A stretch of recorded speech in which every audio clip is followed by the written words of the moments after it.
Ders 1. Yakınlarda harika bir restoran buldum. Merhaba, Anna. Yakınlarda harika bir restoran buldum. Otelimize sadece 10 dakikalık yürüme mesafesindedir. Bu çok uygun. John.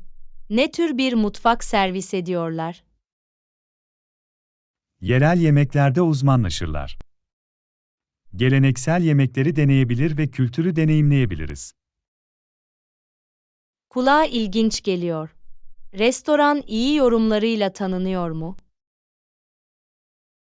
Evet, mükemmel yorumları var. Birçok insan yemekleri ve güler yüzlü hizmeti övdü. Denemek için heyecanlıyım John. Ne zaman gitmeliyiz? Akşamın 7 civarında gitmeye ne dersin? Rahatlamak ve yemeğimizin tadını çıkarmak için bize yeterli zaman vermelidir. Bir plana benziyor John. Güzel bir akşam yemeği yiyeceğiz ve yerel lezzetlerin tadına bakacağız. Bunu dört gözle bekliyorum Anna. Yeni mutfak deneyimlerini keşfetmek her zaman eğlencelidir. Katılıyorum, Kesinlikle, Anna. John. Bu Gezimizden en restoranı iyi bulduğumuza şekilde sevindim. yararlanalım ve yerel mutfağın Unutulmaz bir tadını yemek deneyimi çıkaralım. olacak. Kesinlikle, John. Otelimizden sadece kısa bir yürüyüş mesafesinde lezzetli bir yemeğin tadını çıkarmaya hazırlanalım. Ders 2. Film seçeneklerinin bir listesine sahibim. Merhaba, Anna. Film seçeneklerinin bir listesi var. Bunların hepsi harika seçenekler. Onları izlemek istediğiniz belirli nedenler var mı? Merhaba John. İyi seçimler olduklarını düşünmenize sevindim. İlk film için ilgi çekici bir olay örgüsü olduğunu ve sonuna kadar tahmin etmenizi sağladığını duydum. Kulağa heyecan verici geliyor Anna. Beni meşgul eden ve tahmin eden filmlerden zevk alıyorum. İkinci film bir klasik. Unutulmaz performansları ve zamansız hikayesiyle tanınır. Klasik filmlerin hayranıyım, Anna.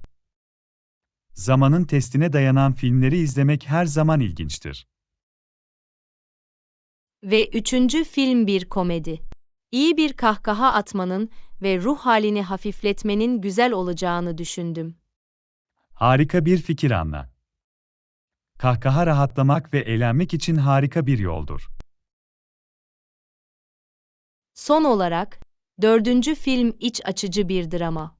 Aşk, arkadaşlık ve kişisel gelişim temalarını araştırıyor.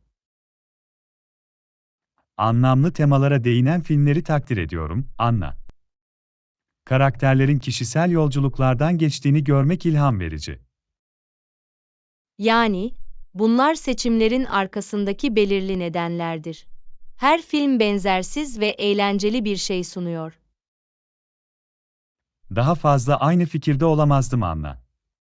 Farklı zevklere ve ruh hallerine hitap eden çok yönlü bir seçimdir. Film gecemizi dört gözle bekliyorum John. Eğlenceli ve eğlenceli bir akşam olacak. Kesinlikle, Anna. Biraz patlamış mısır alalım ve birlikte bu harika filmlerin tadını çıkaralım. Ders 3. Yeni müşteriyi takip etmeliyiz. Hey Anna! Yeni müşteriyi takip etmeli ve bir sözleşme için müzakerelere başlamalıyız. Merhaba John. Bu harika bir fikir. Bugün onlara ulaşacağım. Muhteşem. En iyi teklifimizi sunduğumuzdan emin olalım. Kesinlikle. Onları etkilemek ve anlaşmayı güvence altına almak istiyoruz. Tartışılacak kilit noktaların bir listesini hazırladınız mı? Evet, aldım. Güçlü yönlerimizi ve benzersiz tekliflerimizi vurgulayacağız. Mükemmel. Ve sunabileceğimiz özel indirimlerden bahsetmeyi unutmayın. İyi nokta. Onlara cazip bir teklif sunmak istiyoruz. Kendinden emin olalım ama aynı zamanda onların girdilerine ve endişelerine de açık olalım. Kesinlikle. Müzakereler sırasında güçlü bir ilişki kurmak çok önemlidir. Müzakere becerilerine güveniyorum, Anna. Harika yapacağını biliyorum. Teşekkür ederim John. Uygun bir sözleşme sağlamak için elimden geleni yapacağım. Başarılı bir müzakere ve verimli bir ortaklık için tebrikler. Teşekkürler, John. Anlaşmayı imzalayalım ve başarımızı kutlayalım. Kesinlikle Anna. İşte başarılı bir müzakere süreci. Ders 4. Sağlıklı bir kahvaltı yapıp işe başlamaya ne dersiniz? Hey Anna. Sağlıklı bir kahvaltı yapıp işe başlamaya ne dersiniz? Merhaba John. Bugüne iyi bir başlangıç gibi geliyor. Lezzetli avokado tostu yapmayı düşünüyorum. Ne düşünüyorsun? Yiyeyim. Avokado tostu kulağa mükemmel geliyor. Beni de sayın. Harika. Biraz dilimlenmiş domates ve bir tutma tuz ve karabiber ekleyebiliriz. Lezzetli bir kombinasyon gibi geliyor. Günümüzü beslemek için besleyici bir yol. Ve onunla birlikte bir fincan taze demlenmiş kahve içebiliriz.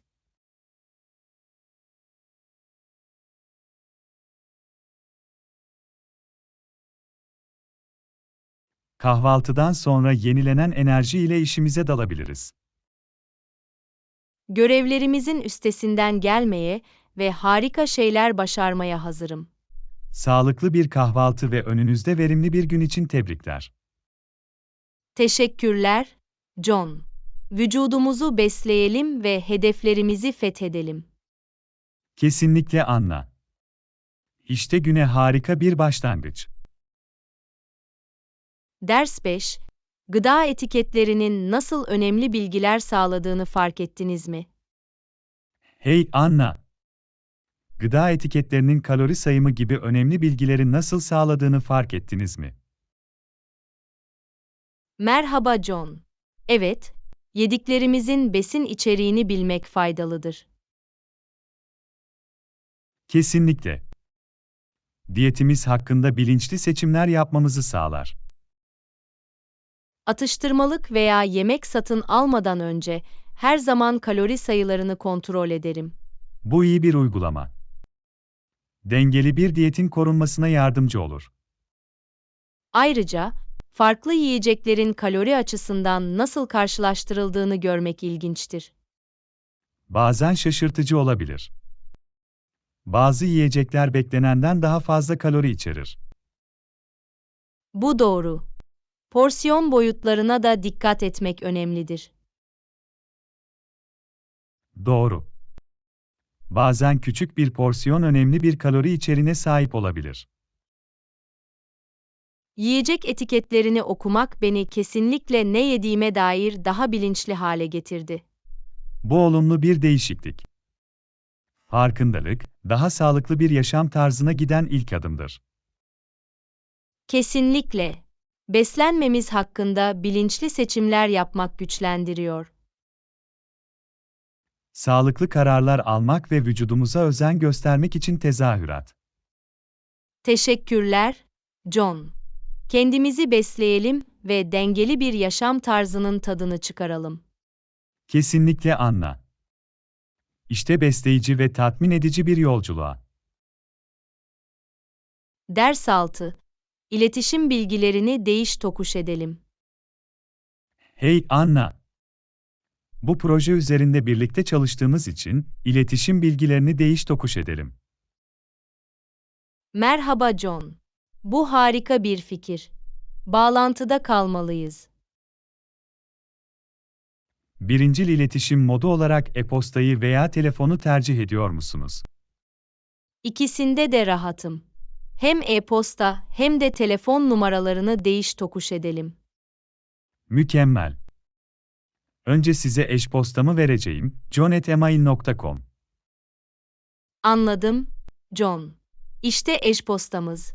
anna@email.com. Harika. Ve telefon için numaram 123 456 7890. Belirtildi. John. Telefon numaranız 987 654 3210. Müthiş. Artık ihtiyaç duyulduğunda kolayca birbirimize ulaşabiliriz. İletişim başarılı bir işbirliği için anahtardır. Kesinlikle. İletişim hatlarını açık ve verimli tutalım. Sorunsuz ekip çalışması ve etkili iletişim için tebrikler. Teşekkürler, Anna. Birlikte çalışalım ve harika şeyler başaralım. Kesinlikle, John. İşte başarılı bir ortaklık için. Ders 7. Yoğun programınıza uyum sağlamak zor olabilir. Hey Anna. Yoğun programınıza uyum sağlamak zor olabilir. Merhaba John. Anlıyorum.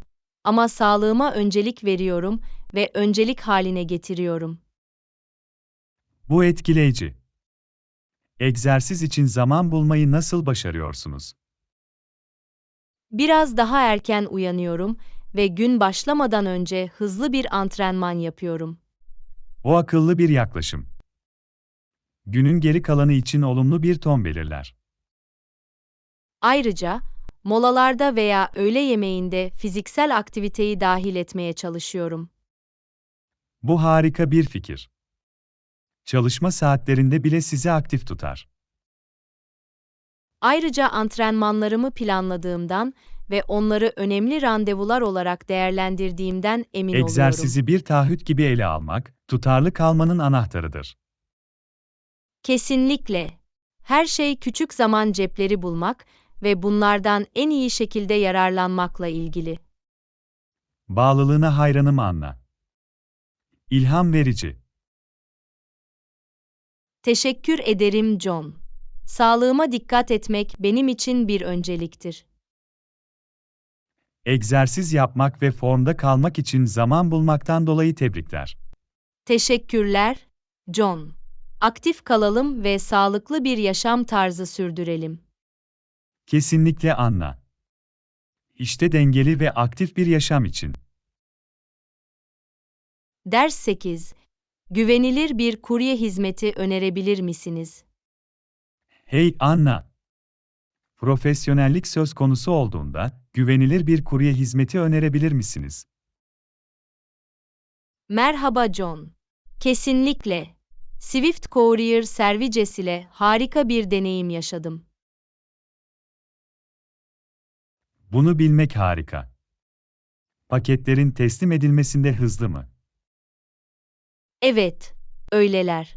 Zamanında teslimatlara öncelik verirler ve iyi bir sicile sahiptirler. Mükemmel. Müşteri hizmetlerine ne dersiniz? Yardımcı oluyorlar mı? Müşteri hizmetleri birinci sınıf. Duyarlı ve endişeleri ele alıyorlar. Bu önemli. Sorunsuz ve güvenilir bir teslimat süreci sağlamak istiyorum. Swift Courier Services, güvenilir ve profesyonel olma ününe sahiptir. Mükemmel. Bir sonraki teslimatım için kesinlikle deneyeceğim. Eminim hayal kırıklığına uğramayacaksın John. Güvenilir bir seçimdir. Profesyonellik ve sorunsuz teslimatlar için tebrikler. Teşekkürler, John. Paketlerimizin güvenli ve zamanında ulaşmasını sağlayalım. Kesinlikle Anna. İşte güvenilir kurye hizmetleri. Ders 9. Haberi yaymalı ve daha fazla müşteri çekmeliyiz. Hey Anna. Şimdi indirimler sunduğumuza göre, ya pazarlama. Merhaba John. Haberi yaymalı ve daha fazla müşteri çekmeliyiz. İndirimli tekliflerimizi etkili bir şekilde nasıl pazarlayacağımıza dair herhangi bir fikriniz var mı? Onları sosyal medya platformlarında tanıtarak başlayabiliriz. İyi nokta. Sosyal medya bugünlerde geniş bir kitleye ulaşıyor. Mevcut müşterilerimize e-posta bültenleri de gönderebiliriz. Bu onları bilgilendirmenin ve meşgul etmenin harika bir yolu. Ek olarak, indirimlerimizi tanıtmak için etkileyicilerle işbirliği yapabiliriz. Influencer marketing kesinlikle erişimimizi ve görünürlüğümüzü artırabilir. El ilanları ve yerel reklamlar gibi geleneksel yöntemleri de unutmayalım. Haklısın. Bazı insanlar hala bu yöntemlere iyi yanıt veriyor. Anahtar, maksimum etki için çok kanallı bir pazarlama yaklaşımına sahip olmaktır. Kesinlikle. Tüm temelleri kapsayan bir pazarlama planı oluşturalım. İndirimlerimizi başarılı bir şekilde tanıtmak ve yeni müşteriler çekmek için tebrikler. Teşekkürler, Anna. Tekliflerimizi pazarlayalım ve pazarda bir sıçrama yapalım. Kesinlikle, John. İşte etkili pazarlama stratejileri. Ders 10. Bazı besleyici seçeneklerde beyin fırtınası yapalım. Hey Anna. Yaklaşan etkinliğimiz için bazı besleyici seçeneklerden beyin fırtınası yapalım. Merhaba John. Kulağa harika geliyor.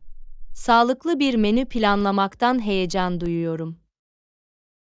Çeşitli taze meyve ve sebzeleri dahil etmeliyiz. Kesinlikle. Renkli salatalar ve sebze tabakları bir hit olacak.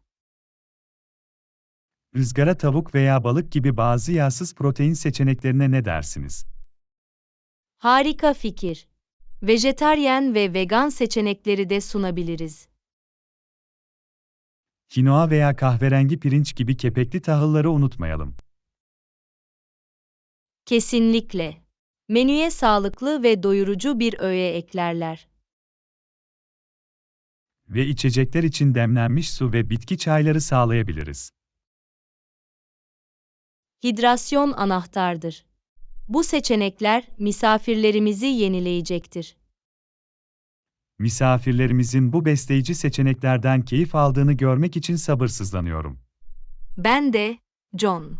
Onların refahına öncelik vermek önemlidir. Lezzetli ve sağlıklı bir etkinliğe tebrikler. Teşekkürler, John. Bu etkinliği besleyici ve unutulmaz kılalım. Kesinlikle Anna. İşte başarılı ve besleyici bir toplantıya. Ders 11. Neden çok kültürlü bir potluk düzenlemiyoruz? Hey Anna. Düşünüyordum da, neden çok kültürlü bir akşam yemeği organize etmiyoruz? Merhaba John. Bu iyi bir fikir. Kültürlerin karışımını deneyimlemek için harika bir yol olurdu. Herkesi kültürel geçmişinden bir yemek getirmeye davet edebiliriz. Bu harika olurdu. Çeşitli ve lezzetli bir spreyimiz olacak. İnsanları bulaşıklarının arkasındaki hikayeleri paylaşmaya da teşvik edebiliriz. Kesinlikle. Farklı gelenekleri öğrenmek için harika bir fırsat. Ve çeşitli kültürleri sergileyen bazı eğlenceli aktiviteler yapabiliriz. Belki bir dans performansı veya uluslararası şarkılar içeren bir müzik çalma listesi. Kulağa eğlenceli geliyor. Canlı ve kapsayıcı bir atmosfer yaratabiliriz. Mekanı farklı kültürlerden unsurlarla da dekore etmeliyiz. İyi düşünce. Genel ambiyansa katkıda bulunacak ve daha sürükleyici hale getirecek. Bu çok kültürlü potluk için heyecanlıyım. Şaşırtıcı olacak. Ben de Anna. Çeşitliliği ve birliği kutlamak için harika bir fırsat. Farklı kültürleri kucaklamak ve lezzetli yemeklerin tadını çıkarmak için tezahürat. Teşekkürler Anna. Unutulmaz çok kültürlü bir potluçka ev sahipliği yapalım. Kesinlikle, John. İşte zenginleştirici ve lezzetli bir etkinliğe. Ders 12. Teşekkür e-postası göndermek hakkında ne düşünüyorsunuz? Hey Anna! Görüşme sonrası takipler söz konusu olduğunda, 24 saat içinde teşekkür e-postası göndermek hakkında ne düşünüyorsunuz? Merhaba John. Bu harika bir fikir. Takdir ve profesyonellik gösterir. Kesinlikle. Olumlu bir izlenim bırakan nazik bir jest. Eşpostada, fırsat için minnettarlığımızı ifade edebilir ve pozisyona olan ilgimizi tekrarlayabiliriz. Bu önemli. Görüşmeciye coşkumuzu hatırlatıyor. Bize dikkat çeken röportajdan belirli bir şeyden de bahsedebiliriz. E-postayı kişiselleştirmek, onu daha etkili ve akılda kalıcı hale getirir. Ve gönder düğmesine basmadan önce dikkatlice düzeltmeyi unutmayın. İyi nokta. Hatasız ve iyi yazılmış olduğundan emin olmak istiyoruz. E-postayı kısa ve konuya açık tutmak da iyi bir fikirdir. Kesinlikle. Kısa ama içten olmalı. 24 saat içinde bir teşekkür e-postası göndermek, çabuk ve istek gösterir. Görüşme sonrası görgü kurallarına ve rekabette öne çıkmaya tebrikler. Teşekkürler, John. Teşekkür e-postalarımızla kalıcı bir izlenim bırakalım. Kesinlikle Anna. İşte başarılı takipler ve potansiyel fırsatlar. Ders 13. Motive kalmak için herhangi bir ipucu var mı? Hey Anna! Bu iyi bir zihniyet. Motive kalmak için herhangi bir ipucu var mı? Merhaba John. Bir ipucu, net ve ulaşılabilir hedefler belirlemektir. Bu mantıklı. Hedefler bize üzerinde çalışmamız gereken bir şey verir. Büyük hedefleri daha küçük, yönetilebilir görevlere ayırmak da yardımcı olabilir. Bu şekilde ilerlememizi takip edebilir ve yol boyunca motive kalabiliriz. Başka bir ipucu, küçük zaferleri kutlamak ve kendimizi ödüllendirmektir. Motive olmanın eğlenceli bir yolu. İyi yapılmış bir iş için kendimize şımartın. Kendimizi olumlu ve destekleyici insanlarla çevrelemek de yardımcı olur. Doğru. Onların cesaretlendirmesi ve enerjisi bizi motive edebilir. Mola vermek ve gerektiğinde şarj etmek de önemlidir. Kesinlikle. Dinlenme ve gençleştirme tükenmişliği önleyebilir. Son olarak, başkalarından ilham almak veya başarı öyküleri motivasyonu artırabilir. Bu harika bir fikir. Başkalarından ilham almak kendi dürtümüzü körükleyebilir. Motive olmaya ve hedeflerimize ulaşmaya tebrikler. Teşekkürler, Anna. Motivasyonu canlı tutalım ve yeni zirvelere ulaşalım. Kesinlikle, John. Motivasyonlu ve başarılı bir yolculuğa. Ders 14. Köşedeki yeni kafeye gittin mi? Hey Anna. Köşedeki yeni kafeye gittin mi? Orada ne servis ediyorlar? Merhaba John. Evet, oradaydım. Çeşitli lezzetli hamur işleri ve kahve servis ederler. Hamur işleri ve kahve. Beni de sayın. Ne tür hamur işleri var? Kruvasanlar, kekler, Danimarkalılar ve hatta bazı özel kekler var. Yiyeyim. İyi bir kruvasana bayılırım. Benzersiz tatları var mı? Evet, yapıyorlar. Bademli kruvasanlar ve çikolata dolgulu olanlar da var. Bu kulağa cennet gibi geliyor. Peki ya kahveleri? İyi mi? Kahveleri mükemmel. Tesiste espresso bazlı içecekler ve demlenmiş kahve çeşitleri vardır. İyi bir fincan kahveye dayanamıyorum. Özel içecekler sunuyorlar mı? Kesinlikle. Latte, cappuccino ve hatta bazı eşsiz mevsimlik lezzetler var. Kesinlikle köşedeki kafeye bakacağım. Kulağa harika geliyor. Hayal kırıklığına uğramayacaksın John. Lezzetli ikramlarla rahat bir yer. Yeni kafeler keşfetmek ve lezzetli hamur işleri ile kendinizi şımartmak için tebrikler. Teşekkürler, John. Yakında kendimize kahve ve hamur işleri şımartalım. Kesinlikle Anna. İşte isteklerimizi tatmin etmek ve iyi bir arkadaşlığın tadını çıkarmak için. Ders 15. Bu kampanyanın başarısını nasıl ölçeceğiz? Hey Anna! Bu kampanyanın başarısını nasıl ölçeceğiz? Markayı artırmaya odaklanacağız. Merhaba John. Başarıyı ölçmenin bir yolu, marka bilinirliğindeki artışı izlemektir. Bu iyi bir nokta. Daha fazla insanın markamızı tanımasını ve hatırlamasını istiyoruz. Ayrıca web sitesi trafiğini izleyebilir ve kampanya sırasında artıp artmadığını analiz edebiliriz. Kesinlikle. Daha fazla trafik, daha fazla ilgi ve katılımı gösterir. Dikkate alınması gereken bir diğer metrik ise sosyal medya katılımı ve takipçi büyümesidir. Doğru.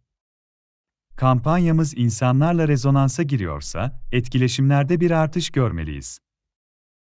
Üretilen potansiyel müşterilerin veya dönüşümlerin sayısını ölçmeyi unutmayalım. Bu çok önemli. Sonuçta, kampanyanın somut sonuçlar vermesini istiyoruz. Müşteri geri bildirimleri ve memnuniyet anketleri de değerli bilgiler sağlayabilir. İyi düşünce. Müşterilerimizi dinlemek, kampanyamızın etkisini ölçmemize yardımcı olur. Başarıyı ölçmek ve kampanya hedeflerimize ulaşmak için tebrikler. Teşekkürler, Anna. İlerlememizi takip edelim ve bu kampanyayı başarılı kılalım. Kesinlikle, John. İşte başarılı ve etkili bir kampanya. Ders 16. Sözleşmeyi incelediğiniz için teşekkür ederiz. Hey Anna. Sözleşmeyi incelediğiniz için teşekkür ederiz. Hoş geldin. Merhaba John. Hiç sorun değil. Şartlarımızın adil ve karşılıklı yarar sağladığına inanıyorum. Bunu duymak harika. Her iki tarafın da memnun olmasını sağlamak önemlidir. Kesinlikle. Adil bir anlaşma, başarılı bir ortaklığın temelini oluşturur. Bize ve müşterilerimize fayda sağlayacak terimler oluşturmak için çok çalıştık. Bu doğru. İlgili herkes için işe yarayan bir denge bulmak önemlidir. Müşterilerimizin ortaklığımızda kendilerini değerli ve güvende hissetmelerini istiyoruz. Ve onlara yüksek kaliteli hizmetler ve destek sağlamak istiyoruz. Adil ve karşılıklı yarar sağlayan iş ilişkilerine tebrikler. Teşekkürler, John. İlgili tüm taraflar için kazan-kazan durumları yaratmaya devam edelim. Kesinlikle Anna. İşte başarılı ve uyumlu ortaklıklar. Ders 17. Bakkal alışverişine gidelim. Hey Anna. Bakkal alışverişine gidelim. Ekmek, süt ve yumurta gibi temel malzemelerle başlamalıyız. Merhaba John. İyi fikir. Bunlar her zaman ihtiyacımız olan temel öğelerdir. Ayrıca oradayken biraz taze meyve ve sebze alabiliriz. Kesinlikle. Dengeli ve besleyici bir diyet yapmak önemlidir. Biraz şımartmak için cips veya kurabiye gibi atıştırmalıkları unutmayın. Doğru. Atıştırmalık sırasında tadını çıkarmak için bazı ikramların olması güzel. Makarna, pirinç ve konserve ürünler gibi kiler malzemelerini göz ardı etmeyelim. Doğru. Hızlı ve kolay bir yemeğe ihtiyacımız olduğunda kullanışlı olurlar. Yemeklerimize lezzet katmak için baharat ve baharatları da unutamayız. Kesinlikle. Yemeklerimizin tadını arttırmada büyük bir fark yaratırlar.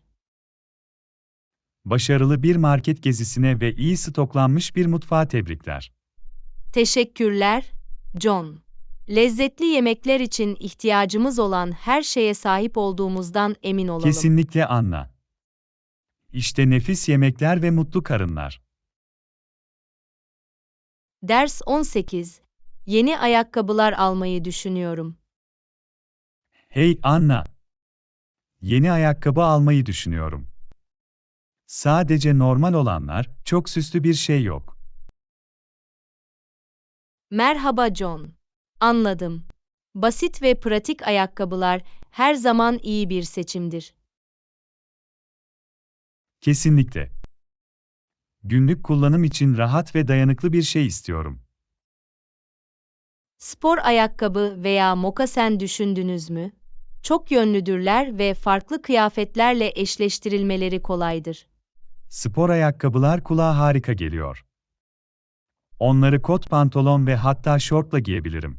Bu iyi bir fikir. Rahat bir stil için gündelik ve mükemmeldirler. Herhangi bir marka öneriniz var mı? Nike, Adidas ve New Balance gibi markalar hakkında iyi şeyler duydum. Bunlar kulağa güvenilir geliyor. Onları kontrol edeceğim ve hangilerini beğendiğimi göreceğim. Onları denemeyi ve iyi oturduklarından emin olmayı unutmayın. Tabii ki. Ayakkabı söz konusu olduğunda konfor çok önemlidir. Mükemmel normal, zahmetsiz ayakkabı çiftini bulmaktan dolayı tebrikler. Teşekkürler, Anna. İşte rahat ve şık ayakkabılar. Kesinlikle, John. Rahatla ve modaya uygun bir şekilde yürüyebilirsiniz. Ders 19. Bir iş teklifi aldım. Hey Anna, bir iş teklifi aldım. Acele etmeyin ve teklifi dikkatlice inceleyin. Merhaba John. Bu harika bir haber. Bir karar vermeden önce tüm yönleri dikkate almak önemlidir. Kesinlikle. Maaşlara, faydalara ve büyüme fırsatlarına bakın. İşayam dengesini ve şirket kültürünü de gözden geçirmeyi unutmayın. İyi nokta. Değerlerimiz ve önceliklerimizde uyumlu olduğundan emin olmak istiyoruz. Teklifi kabul etmenin artılarını ve eksilerini analiz etmek için zaman ayırın. Ve herhangi bir soru sormaktan veya gerekirse açıklama aramaktan çekinmeyin. Sizin için doğru gelen bilinçli bir karar vermek çok önemlidir. Teklifi dikkatlice gözden geçirmekten ve kendinden emin bir seçim yapmaktan dolayı tebrikler. Teşekkürler, John. İşte size uygun mükemmel fırsatı bulmak için. Kesinlikle Anna. Akıllıca seçim yapın ve kariyerinizde başarılı olun. Ders 20. Hepimizi neyin birbirine bağladığını hiç düşündünüz mü? Hey Anna. Hepimizi neyin birbirine bağladığını hiç düşündün mü? Merhaba John. Evet, bunun ortak insanlığımız ve duygularımız olduğuna inanıyorum. Bu doğru. Hepimiz neşe, üzüntü, sevgi ve korku yaşarız. Ve hepimizin hayalleri, özlemleri ve mutluluk arzusu var. Farklı geçmişlerden gelmemize rağmen, bu ortak konular tarafından birleşiyoruz. Kesinlikle. Hepimiz anlaşılmak, kabul edilmek ve takdir edilmek istiyoruz. Kahkaha, hepimizi birbirine bağlayan başka bir evrensel dildir. Bu doğru. İyi bir kahkaha insanları bir araya getirebilir ve kültürel farklılıkları köprüleyebilir. Ve ortak gezegenimizi dünyayı da unutmayalım. Onunla ilgilenmekten hepimiz sorumluyuz. Haklısın. Çevremizi korumak ve korumak için kolektif bir görevimiz var. Hepimizi birbirine bağlayan ve bizi insan yapan şeylere tezahürat. Teşekkürler, John. İşte ortak deneyimlerimiz ve bizi birleştiren bağlar. Kesinlikle Anna. Yolculuğumuzda her zaman bağlantı ve anlayış bulalım. Ders 21. Dil becerilerimi geliştirmek istiyorum. Hey Anna. Dil becerilerimi geliştirmek istiyorum. Sanırım dil dersleri alacağım ve ana dili konuşanlarla pratik yapacağım. Merhaba John. Bu harika bir fikir. Dil dersleri yapılandırılmış bir öğrenme ortamı sağlayabilir. Kesinlikle. Dil bilgisi ve kelime dağarcığını doğru bir şekilde öğrenmek önemlidir. Ana dili konuşanlar ile pratik yapmak, telaffuzunuzu ve akıcılığınızı geliştirmenize yardımcı olacaktır. Amaçladığım şey bu. Dile daldırma anahtardır.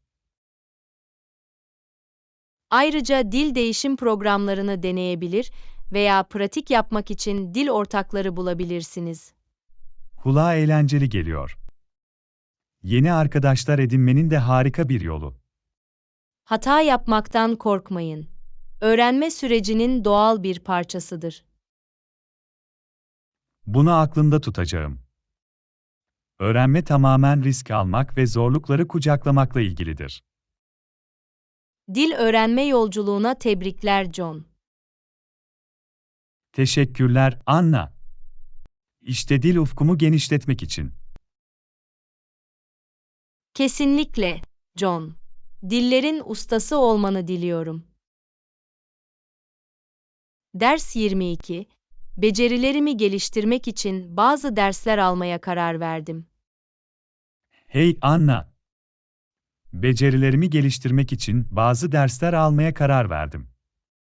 Bu akıllıca, değil mi? Merhaba John. Kesinlikle. Ders almak kesinlikle daha hızlı ilerlemenize yardımcı olacaktır. Yeteneklerimi yapılandırılmış bir şekilde öğrenmek ve geliştirmek için heyecanlıyım. Bu harika bir yaklaşım. Dersler rehberlik sağlar ve güçlü bir temel oluşturmanıza yardımcı olur. Artık geri bildirim verecek ve hataları düzeltecek bir öğretmene sahip olmak paha biçilmezdir. Kesinlikle. Öğrenmenizi hızlandırmak için içgörüler ve ipuçları sunabilirler. Öğrendiklerimi uygulamayı ve sonuçları görmeyi dört gözle bekliyorum. Tutarlı uygulama anahtardır. Öğrendiklerinizi güçlendirir ve becerilerinizi geliştirir. Ve dil değişim ortakları gibi pratik yapacak birine sahip olmak her zaman yararlıdır. Doğru. Dilde başkalarıyla etkileşim kurmak akıcılığınızı artıracaktır. Akıllı bir yaklaşım ve hızlı ilerleme için tebrikler. Teşekkürler, John. İşte dil yolculuğunuz ve yeni zirvelere ulaşmanız. Kesinlikle Anna. Kısa sürede bir dil ustası olabilir miyim? Ders 23. Bir parti için bir elbise bulmam gerekiyor. Hey Anna. Parti için bir elbise bulmam lazım. Herhangi bir fikrin var mı? Merhaba John. Klasik küçük siyah bir elbiseye ne dersiniz? Her zaman güvenli ve şık bir seçimdir. Kulağa hoş geliyor. Şimdi, görünümü tamamlamak için aksesuarlara ne dersiniz? Cazibe dokunuşu için gösterişli bir kolye veya zarif küpeler ekleyebilirsiniz. Harika öneriler. Ya bir debriyaj veya küçük bir el çantası. Evet, bir debriyaj veya şık bir el çantası elbiseyi mükemmel bir şekilde tamamlayacaktır. Topuklu ayakkabı mı yoksa düz ayakkabı mı seçmeliyim? Konfor seviyenize bağlıdır. Topuklar sofistike bir görünüm katabilir. Ancak daireler daha fazla pratiklik sunar. O zaman rahat bir çift topuklu ayakkabı alacağım. Başka aksesuar önerileriniz var mı? Biraz hava katmak için şık bir kemer veya şık bir şapkaya ne dersiniz? Mükemmel fikir. Kıyafeti geliştirmek için bir kemer veya şapka arayacağım. Parti için mükemmel elbise ve aksesuarları bulmaktan dolayı tebrikler. Teşekkürler, Anna. İşte keskin görünmek ve harika vakit geçirmek için. Kesinlikle, John. Partideki en iyi giyinen konuk sen ol. Ders 24. Bugün alışverişe gittim. Hey Anna. Bugün alışverişe gittim ve yeşil ve sarının oldukça yaygın olduğunu fark ettim. Herhangi birini deneme şansın oldu mu? Merhaba John. Evet, yaptım. Yeşil bir elbise ve sarı bir üst denedim. Hem canlı hem de göz alıcıydılar. Kulağa hoş geliyor. Renkler sana yakışmış mıydı?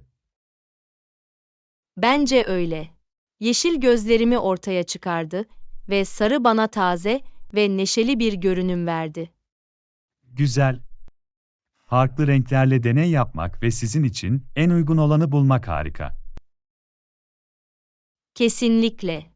Moda tamamen kendimizi ifade etmek ve kendinden emin hissetmekle ilgilidir. Yeşil veya sarı renkte bir şey satın aldınız mı? Yeşil elbiseye karşı koyamadım. Özel günler için mükemmeldir. Bu harika. Eminim onu sallayacaksın. Yeşil ve sarı seçeneklere de dikkat edeceğim. Renkli moda seçimlerine ve konfor alanlarımızdan çıkmaya tezahürat. Teşekkürler, Anna. Cesur renkleri kucaklamak ve bir açıklama yapmak için işte. Kesinlikle, John. Yeşil ve sarı bir gökkuşağı gibi parlak parlayalım. Ders 25. Son zamanlarda yemek yapmayı deniyorum. Hey Anna. Son zamanlarda yemek yapmayı deniyorum ve taze otlar kullanmak kulağa lezzetli geliyor. Bir ara birlikte denemeliyiz. Merhaba John. Kulağa eğlenceli bir fikir gibi geliyor. Taze otlar ile yemek pişirmek, yemeklerin lezzetlerini gerçekten artırabilir. Kesinlikle. Fesleğen, biberiye ve kekik gibi bitkilerin harika seçenekler olduğunu duydum. Gerçekten öyleler. Her bitki kendine özgü aromasını ve tadını bir tarife getirir. Taze fesleğen ile ev yapımı pesto yapmayı denemek için özellikle heyecanlıyım. Yiyeyim. Pesto lezzetli ve çok yönlüdür. Makarna, ekmek ve hatta krema ile iyi gider. Bir pişirme günü planlamalı ve farklı bitki demlenmiş yemekleri denemeliyiz. Beni de sayın. Keyifli bir mutfak macerası olacak. Gelecekteki bitki dolu yemek pişirme fantezimize tebrikler. Teşekkürler, John. İşte aromatik ve ağız sulandıran kreasyonlar. Kesinlikle Anna. Tat tomurcuklarımız zevkle dans etsin. Ders 26. Oldukça uzun bir yolculuk. Hey Anna. Bir gezi planlıyorum ve oldukça uzun bir yolculuk ama buna değeceğinden eminim. Konaklamaya ne dersiniz? Merhaba John. Kulağa heyecan verici geliyor. Konaklama için otelleri, pansiyonları ve hatta kiralık tatil yerlerini düşünebilirsiniz. Tatil kirasına doğru eğiliyorum. Daha fazla alan ve sade bir his sunar. İyi seçim. Tatil kiralamaları benzersiz ve konforlu bir deneyim sağlayabilir. Mükemmel kiralık tatil yerini bulmak için herhangi bir ipucu var mı? Çok çeşitli kiralama seçenekleri sunan saygın web sitelerini veya platformları arayın. İncelemeleri okuyun ve fiyatları karşılaştırın. Bu mantıklı. Biraz araştırma yapacağım ve bütçem dahilinde en iyi seçeneği bulacağım. Konumu da kontrol etmeyi unutmayın. Ziyaret etmek istediğiniz yerlere uygun ve yakın olmalıdır. Kesinlikle. Sorunsuz ve keyifli bir yolculuk için erişilebilirlik önemlidir. Mükemmel konaklama yerlerini bulmak ve harika bir yolculuk geçirmek için tebrikler. Teşekkürler, Anna. Konforlu konaklamalar ve unutulmaz maceralar için burada. Kesinlikle, John. Seyahatiniz harika anılarla dolu olsun. Ders 28. Eğlenmek için ne yaparsın? Hey Anna, bu ilginç. Eğlenmek için ne yaparsın? Merhaba John. Eğlenmek için resim yapmaktan ve futbol oynamaktan zevk alıyorum. Resim sanatsal geliyor. Ne tür resimler yaratıyorsunuz? Farklı stillerle denemeyi seviyorum. Ancak manzaralar ve soyut sanat favorilerim. Bu harika. Resim yapmayı kendini ifade etmenin harika bir yolu olarak görüyorum. Kesinlikle. Yaratıcılık ve rahatlama için harika bir çıkış noktası. Peki ya futbol? Bir takımın parçası mısınız yoksa gelişigüzel mi oynuyorsunuz? Arkadaşlarımla gelişigüzel oynuyorum. Aktif ve rekabetçi kalmanın eğlenceli bir yolu. Futbol harika bir spordur. Favori pozisyonlarınız veya püf noktalarınız var mı? Orta saha oyuncusu olarak oynamaktan zevk alıyorum ve top sürme ve atış becerilerini geliştirmeyi seviyorum. Bu etkileyici. Belki bir gün dostluk tablosu ve futbol maçı yapabiliriz. Benzersiz bir kombinasyon gibi geliyor. Mücadeleye hazırım. Keyifli hobilere ve tutkularımızı kucaklamaya tebrikler. Teşekkürler, John. İşte tuval üzerinde yaratıcılık ve sahadaki hedefler. Kesinlikle Anna. Heyecanla boyamaya ve puan almaya devam edelim. Ders 29. Geleneksel balıkçılık teknikleri hakkında hikayeler paylaştı. Hey Anna. Bugün yaşlı bir balıkçıyla tanıştım ve geleneksel balıkçılık teknikleri hakkında hikayeler paylaştı. Görünüşe göre zenginleştirici bir deneyim yaşadı. Merhaba John. Kesinlikle. Geleneksel teknikleri öğrenmek ve deneyimli balıkçılardan hikayeler duymak büyüleyicidir. Benzersiz veya ilginç balıkçılık yöntemlerinden bahsetti mi? Evet, el yapımı ağların ve tuzakların yanı sıra nesiller boyu aktarılan tekniklerin kullanılmasından bahsetti. Bu inanılmaz. Geleneksel uygulamaları korumak ve takdir etmek harika. Kesinlikle. Kültürel mirasımızı anlamamıza ve bağlantı kurmamıza yardımcı olur. Unutulmaz veya komik balıkçılık hikayeleri paylaştı mı? Yaptı. Bir keresinde o kadar büyük bir balık yakaladı ki onu suya çekti. Oldukça komik bir manzaraydı. Oldukça büyük bir macera olmalı. Böyle hikayeleri duymak eğlenceli olmalı. Gerçekten öyleydi. Masallarını dinlemekten ve deneyimlerinden öğrenmekten çok keyif aldım. İlginç insanlarla tanışmak ve benzersiz gelenekleri keşfetmek için tebrikler. Teşekkürler, John. İşte kültürel bilgeliği kucaklamak ve unutulmaz hikayelere değer vermek için. Kesinlikle Anna. Dünyamızın zenginliğini öğrenmeye ve takdir etmeye devam edelim. Ders 30. Seyahatinizin tadını çıkarın ve sorunsuz bir döviz bozdurma deneyimi yaşayın. Hey Anna! Seyahatinizin tadını çıkarın ve sorunsuz bir döviz bozdurma deneyimi yaşayın. Merhaba John. Size yardımcı olmak benim için bir zevkti. Nazik sözlerin için teşekkür ederim.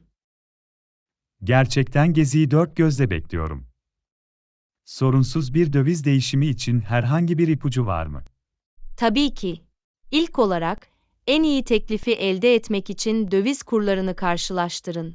Ayrıca, ayrılmadan önce bazı para birimlerini değiştirmeyi düşünün. Bu iyi bir fikir. Varışta yerel para birimine sahip olmak her zaman kullanışlıdır. Yüksek ücret ve komisyonlara karşı dikkatli olun. Saygın döviz bozdurma hizmetlerini veya bankaları arayın. Bunu aklımda tutacağım. Seyahat ederken paramdan en iyi şekilde yararlanmak istiyorum. Son olarak, mevcut döviz kurunun farkında olun ve dalgalanmaları takip edin. Değerli tavsiyeniz için teşekkürler Anna. Sorunsuz bir döviz bozdurma deneyimi sağlayacağım. Hoş geldin, John. Seyahatinizin tadını çıkarın ve yeni yerleri keşfederek harika zaman geçirin. Teşekkür ederim, Anna. Desteğiniz için minnettarım. Unutulmaz bir yolculuk geçirdiğimden emin olacağım. Kesinlikle, John. Güvenli seyahatler ve unutulmaz anılar yaratın. Ders 30. Son zamanlarda iş stratejilerini tartışıyoruz. Hey Anna! Son zamanlarda iş stratejilerini tartışıyoruz.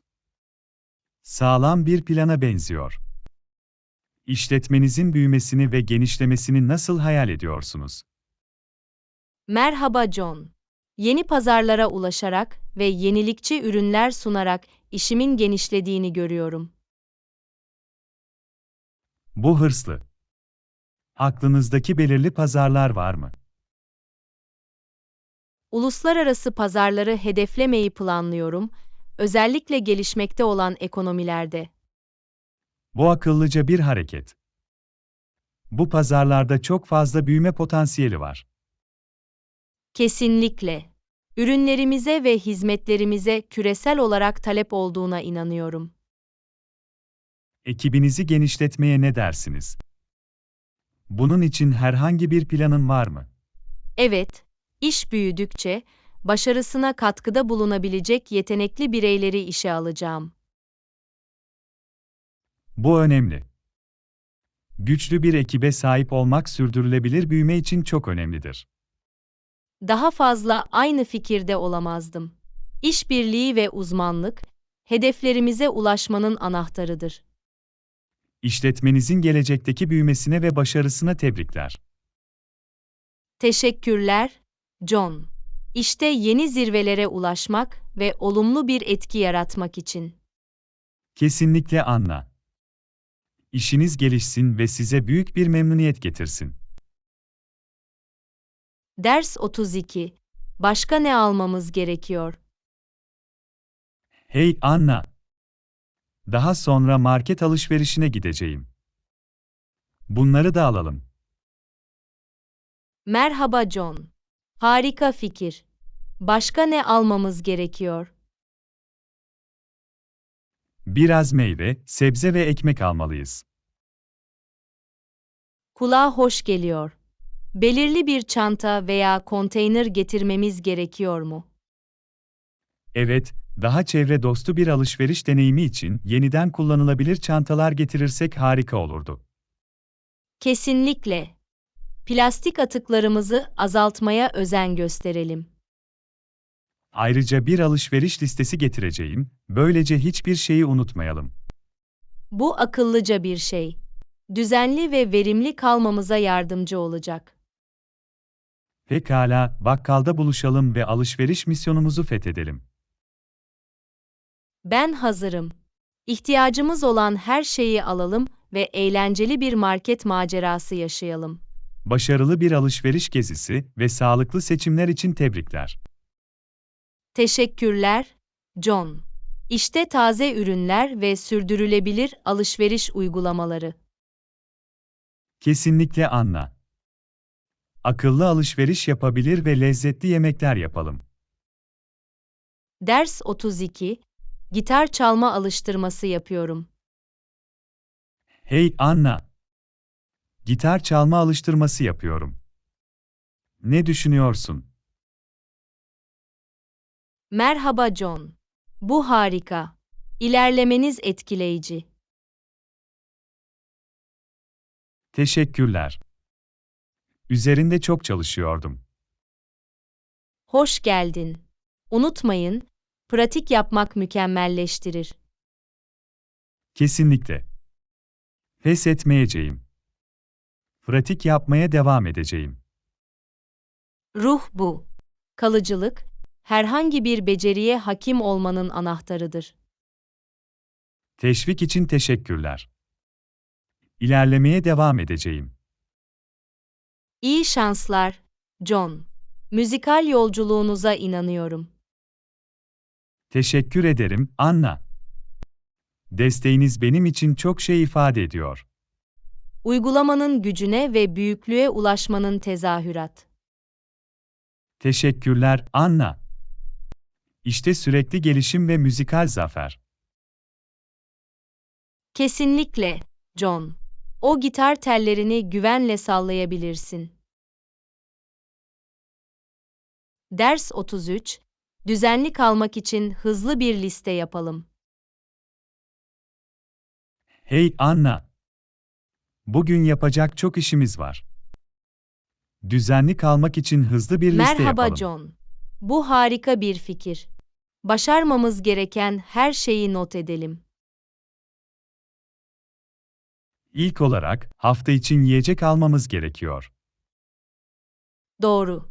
Ayrıca Sara için doğum günü hediyesi almalıyız. Ve diş hekimiyle randevu almayı unutmayın. Kesinlikle. Misafirlerimiz gelmeden evi temizlemeliyiz. İyi nokta. Bunu listeye ekleyelim. Hatırlamamız gereken başka bir şey var mı? Arabanın yağını kontrol etmeli ve yakıt ikmali yaptırmalıyız. Bu önemli. Tamam, listemizi gözden geçirelim. Bakkaliye, doğum günü hediyesi, diş hekimi randevusu, ev temizliği ve araba bakımı. Mükemmel. Bu listeyle hiçbir şeyi kaçırmayacağız. Düzenli kalmak ve işleri halletmek için tebrikler. Teşekkürler, John. Verimli ve başarılı bir gün için.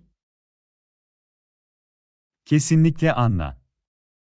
Görevlerimizi kolaylıkla ve verimli bir şekilde yerine getirebiliriz. Ders 34. Yaklaşan toplantımız için sunumu hazırladım. Hey Anna. Yaklaşan toplantımız için sunumu hazırladım. Merhaba John. Bu harika. Gerekli tüm belgeleri ve verileri topladım.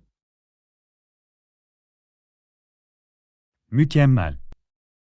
Başarılı bir toplantıya hazırlandık gibi görünüyor. Kesinlikle. Hazırlığımızla fikirlerimizi güvenle sunabiliriz. Aynı sayfada olduğumuza sevindim. Sıkı çalışmamız karşılığını alacak. Kesinlikle. Çaba sarf ettik ve şimdi parlama zamanı. Erken geldiğinizden ve her şeyi önceden ayarladığınızdan emin olalım. İyi fikir. Organize olmak olumlu bir izlenim bırakacaktır. Bunu hallettik, Anna. Birlikte toplantıda başarılı olacağız. Bize inanıyorum John. Güçlü bir etki yaratacağız. Hazırlığımız ve verimli bir toplantımız için tebrikler. Teşekkürler, John. İşte başarı ve fark yaratmak için. Kesinlikle Anna. Sunumumuz ilgi çekici ve ikna edici olsun. Ders 35. Uzaktan çalışmanın avantajları vardır. Hey Anna, uzaktan çalışmanın avantajları vardır, ancak tecrit duygularına yol açabilir. Merhaba John. Bu doğru. Ofis etkileşimlerini ve yüz yüze bağlantıları kaçırıyorsunuz. Kesinlikle.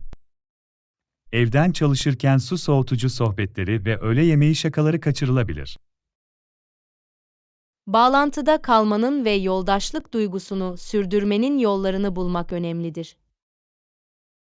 Sanal ekip toplantıları ve çevrimiçi işbirliği araçları, boşluğu kapatmaya yardımcı olabilir. Ve meslektaşlarınızla düzenli check-in yapmak da aidiyet duygusunu teşvik edebilir.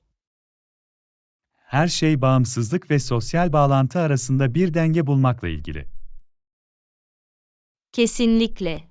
Sanal ilişkiler kurmak ve ekip etkinliklerine katılmak yardımcı olabilir. Uzaktan çalışmaya uyum sağlamanın ve destekleyici bir çalışma ortamı yaratmanın tezahürü. Teşekkürler, John. Mesafeye rağmen bağlantıda kalmak ve gelişmek için işte. Kesinlikle Anna. Sanal alanlarda bile bağlantı ve dostluk bulabilir miyiz? Ders 36. Tatilimizi planlıyordum. Hey, Anna. Tatilimizi planlıyordum. San Jose'de birkaç günle başlayalım. Merhaba John. İyi bir fikir gibi geliyor. San Jose'den sonra Manuel Antonio'ya gitmeliyiz. Mükemmel. Muhteşem plajları ve vahşi yaşamı olan güzel bir kıyı bölgesi olduğunu duydum. Kulağa harika geliyor. Manuel Antonio'dan sonra son varış noktamız nedir? Monteverde'deki seyahatimizi bitirmeye ne dersiniz? Bulut ormanları ve maceracı aktiviteleriyle tanınır. Tatilimizi tamamlamanın heyecan verici bir yolu gibi geliyor. Katılıyorum. Şehir keşfi, plaj rahatlaması ve doğa maceralarının bir karışımına sahip olacağız. İyi planlanmış ve unutulmaz bir tatil için tebrikler. Teşekkürler, Anna. İşte Costa Rica'nın en iyilerini deneyimlemek için. Kesinlikle, John. Seyahatimiz inanılmaz anılarla dolu olsun. Ders 37. Paylaşacak büyük bir pizzamız var. Hey, Anna. Paylaşacak büyük bir pizzamız var. Bu geçerli bir nokta. Ne öneriyorsun? Merhaba John. 4 eşit dilime bölmeye ne dersiniz? Bu harika bir fikir. Adaleti sağlar ve kullanımı kolaylaştırır. Ayrıca, porsiyonları yönetmek ve herhangi bir anlaşmazlıktan kaçınmak daha kolay olacaktır. Kesinlikle. İkimiz için 4 dilim adil ve tatmin edici bir plan gibi geliyor. Her birimiz 2 dilimin tadını çıkarabilir ve dengeli bir yemek yiyebiliriz. Adil pizza dağıtımına ve mutlu karınlara tebrikler. Teşekkürler, John. İşte lezzetli pizza ve iyi arkadaşlık. Kesinlikle Anna. Pizza maceralarımız her zaman adil ve keyifli olsun. Ders 38. Yaklaşan bir proje son tarihimiz var. Hey Anna. Yaklaşan bir proje son tarihimiz var. Zaman çizelgesini tartışalım. Herhangi bir öneri var mı? Merhaba John. Bence müşterilerimizi etkilemek için hızlı bir teslimatı hedeflemeliyiz. Bu harika bir nokta. Mükemmel hizmet sunmak ve beklentilerini karşılamak istiyoruz. Görevleri parçalamamızı ve her biri için belirli son tarihler belirlememizi öneririm. İyi fikir. Düzenli kalmamıza ve zamanında tamamlanmamıza yardımcı olacaktır. Ayrıca olası engelleri veya beklenmedik gecikmeleri de hesaba katmalıyız. Kesinlikle. Tampon zamanı oluşturmak, ortaya çıkabilecek sorunları ele almamızı sağlayacaktır. Yolda kalmak için etkili bir şekilde iletişim kuralım ve işbirliği yapalım. İyi planlanmış bir zaman çizelgesine ve başarılı proje tamamlanmasına tebrikler. Teşekkürler, John. Son teslim tarihlerini karşılamak ve beklentileri aşmak için burada. Kesinlikle Anna. Ekip çalışmamız ve verimliliğimiz iyi yapılmış bir işe yol açsın. Ders 39. Sabah insanı mısın? Hey Anna. Sabah insanı mısın? Merhaba John. Pek değil. Erken uyanmak için mücadele ediyorum. Seni hissediyorum. Sabahlar bazen zor olabilir. Evet, tam olarak çalışabilmem için birkaç erteleme ihtiyacım var. Ben de aynı yoldayım. Oluğa girmem biraz zaman alıyor. Keşke o enerjik sabah insanlarından biri olabilseydim. Ben de ama hepimizin kendi ritimlerimiz ve tercihlerimiz var. Doğru. Sanırım akşamları daha üretken ve canlıyız. Kesinlikle. Gece baykuşlarının da kendi avantajları vardır. İç gece baykuşlarımızı kucaklamaktan ve bundan en iyi şekilde yararlanmanın tezahürat. Teşekkürler Anna. İşte gece geç saatlerde yaratıcılık ve üretkenlik. Kesinlikle, John. Güneş batarken bile parlak parlayalım. Ders 40. Programım üzerinde çalışıyorum. Hey Anna. Programım üzerinde çalışıyordum. Her gece en az 7-8 saat uyumaya çalışıyorum. Merhaba John. Bu harika. Yeterince uyumak refahımız için önemlidir. Kesinlikle. Kendimi yenilenmiş ve günü halletmeye hazır hissetmemi sağlıyor. Dinlenmeye öncelik vermeniz iyidir. Uyku yoksunluğu üretkenliğimizi etkileyebilir. Uyku programıma odaklanmaya başladığımdan beri olumlu bir fark ettim. Bu harika. İyi bir gece uykusu genel sağlığımızda büyük bir fark yaratabilir. Uykuya öncelik vermek ve pillerimizi şarj etmek için tebrikler. Teşekkürler, John. İşte dinlendirici geceler ve enerjik sabahlar. Kesinlikle Anna. Uykumuz derin olsun ve günlerimiz verimli olsun.